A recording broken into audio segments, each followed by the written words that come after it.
Krishna Shrimad Bhagavatam canto 10 chapter 38 Vrindavan में अक्रूर का आगमन। सुखदेव गोस्वामी ने कहा, महामती अक्रूर ने वह रात मथुरा में बिताई और तब अपने रथ पर सवार होकर नंद महाराज के ग्वाल ग्राम के लिए रवाना हुए। मार्ग में यात्रा करते हुए महात्मा अक्रूर को कमल नेत्र भगवान के प्रति अपार भक्ति का अनुभव हुआ, अतः वे इस प्रकार सोचने लगे। श्री अक्रूर ने सोचा, मैं ऐसे कौन से शुभ कर्म किए हैं, ऐसे कौन सी कठिन तपस्या की है, ऐसी कौन सी पूजा की है या ऐसा कौन सा दान दिया है जिससे आज मैं भगवान केशव का दर्शन करूंगा। क्योंकि मैं विषय भोगों में लीन रहने वाला भौतिकतावादी व्यक्ति हूँ, अतः अपने लिए उत्तम श्लोक में स्तुति किए जाने वाले भगवान का दर्शन करने का यह अवसर प्राप्त कर पाना मैं उसी तरह कठिन समझता हूँ जिस तरह शूद्र के रूप में जन्मे व्यक्ति के लिए वैदिक मंत्रों के उच्चारण करने की अनुभूति प्राप्त करना होता है। किंतु बहुत हुआ, छोड़ो इन विचारों को। आखिर मुझ जैसे पतित आत्मा को भी अच्युत भगवान को देखने का अवसर प्राप्त हो सकता है, क्योंकि काल रूपी नदी के प्रवाह में बह रहे बद्ध आत्माओं में से कोई एक आत्मा तो कभी कभी किनारे तक पहुंच ही सकता है। आज मेरे समस्त पाप कर्मों का उन्मूलन हो चुका है और मेरा जन्म सफल हो गया है, क्योंकि मैं भगवान के उन चरण कमलों को नमस्कार करूंगा जिनका ध्यान बड़े बड़े योगी करते हैं। निसंदेह आज कंस ने मुझे उन भगवान हरि के चरण कमलों का दर्शन करने के लिए भेजकर मेरे ऊपर महती कृपा की है, जिन्होंने अब इस संसार में अवतार लिया है। भूतकाल में उनके चरण नखों के तेज से ही इस भौतिक संसार के दुर्लभ अंधकार को अनेक आत्माओं ने पार करके मुक्ति प्राप्त की है।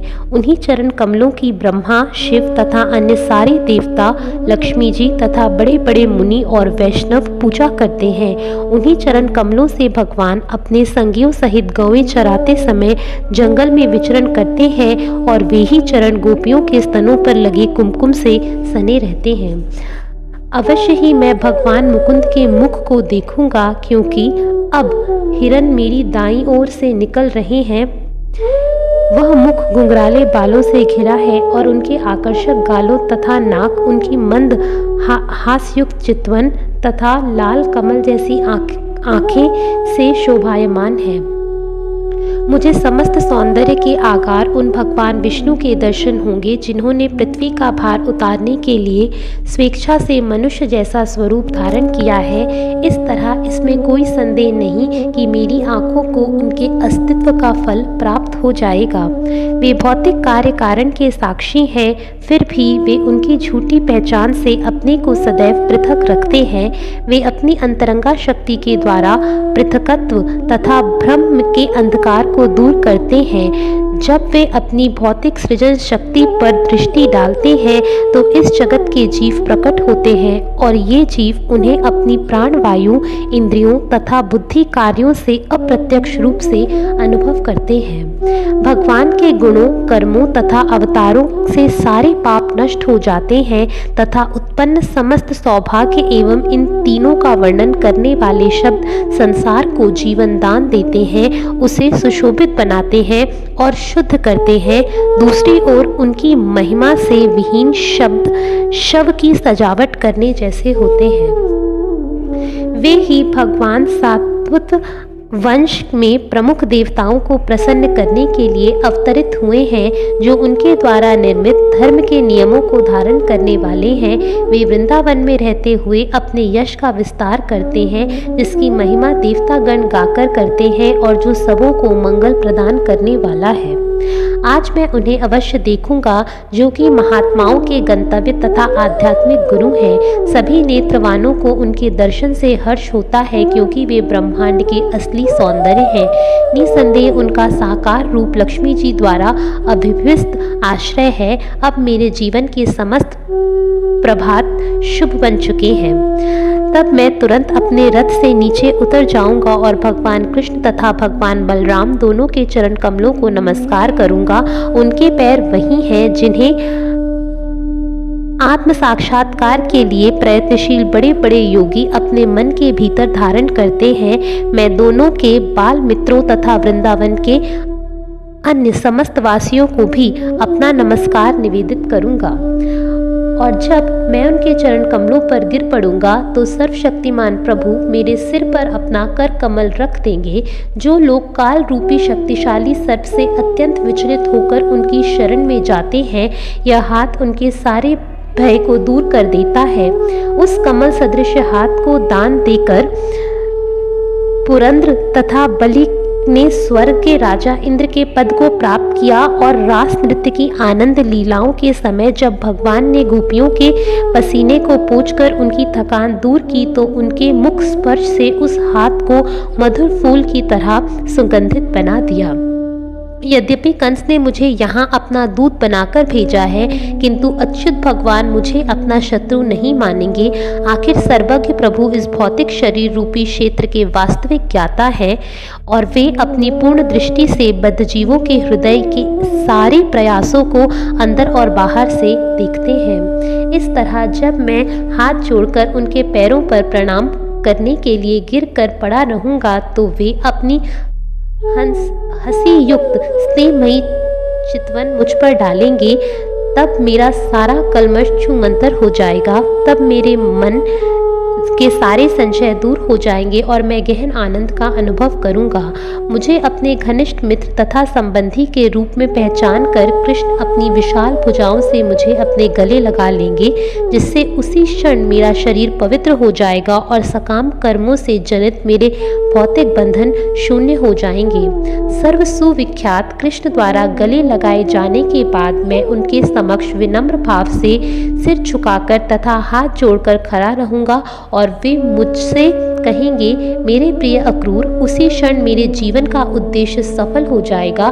दरअसल जिस व्यक्ति को भगवान मान्यता नहीं देते उसका जीवन दयनीय है। भगवान को ना तो कोई अप्रिय है, ना सर्वश्रेष्ठ मित्र है, ना ही वे किसी को अवांछनीय, घृणित या उपेक्षणीय मानते हैं। साथ ही साथ अपने भक्तों से जिस भाव से पूजा करते हैं उसी तरह प्रेम का आदान प्रदान करते हैं, जिस तरह कल्प वृक्ष अपने पास आने वालों की इच्छाएं पूरी करते हैं। और जब मैं अपना सिर झुकाए खड़े होऊंगा तब कृष्ण के बड़े भाई यदुश्रेष्ठ बलराम मेरे जुड़े हुए हाथों को थाम लेंगे और फिर मेरा आलिंगन करके वे मुझे अपने घर ले जाएंगे। वहाँ वे सभी प्रकार की अनुष्ठान सामग्री से मेरा सत्कार करेंगे और मुझसे पूछेंगे कि कंस उनके परिवार वालों के साथ कैसा व्यवहार कर रहा है।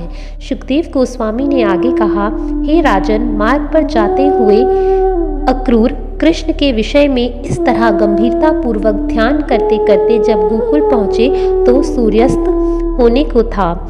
चारागाह में अक्रूर ने उन पैरों के चिन्ह देखे जिनकी शुद्ध धूल को समस्त ब्रह्मांडों के लोकपाल अपने मुकुटों पर धारण करते हैं। भगवान के वे चरण चिन्ह जो कमल, वांकुर तथा अंकुश जैसे चिन्हों से पहचाने जा सकते हैं, पृथ्वी की शोभा बढ़ा रहे थे। भगवान के चरण चिन्हों को देखने से उत्पन्न आनंद से अधिकाधिक विह्वल होने से शुद्ध प्रेम के कारण अक्रूर के शरीर के रोंगटे खड़े हो गए और आंखें आंसुओं से भर आईं। वे अपने रथ के नीचे कूद पड़े और उन चरण चिन्हों पर यह चीख कर लौटने लगे, ओह, यह मेरे प्रभु के चरणों की धूल है।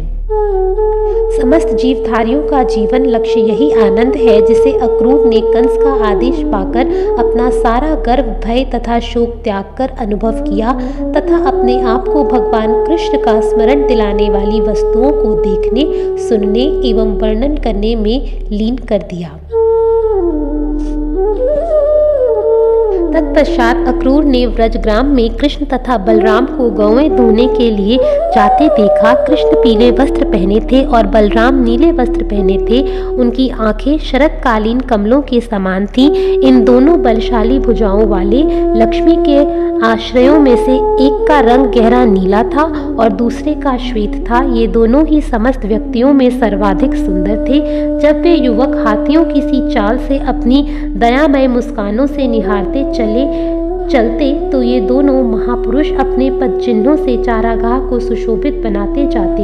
ये पद चिन्ह पताका, वज्र, अंकुश तथा कमल चिन्हों से युक्त थे। ये अत्यंत उदार तथा आकर्षक लीलाओं वाले दोनों प्रभु चतित हार तथा फूल मालाएं पहने थे।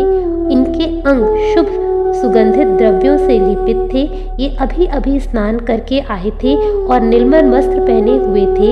इन आदि महापुरुषों तथा ब्राह्मणों के आदि कारणों ने पृथ्वी के कल्याण हेतु अब केशव तथा बलराम के रूप में अवतार लिया था।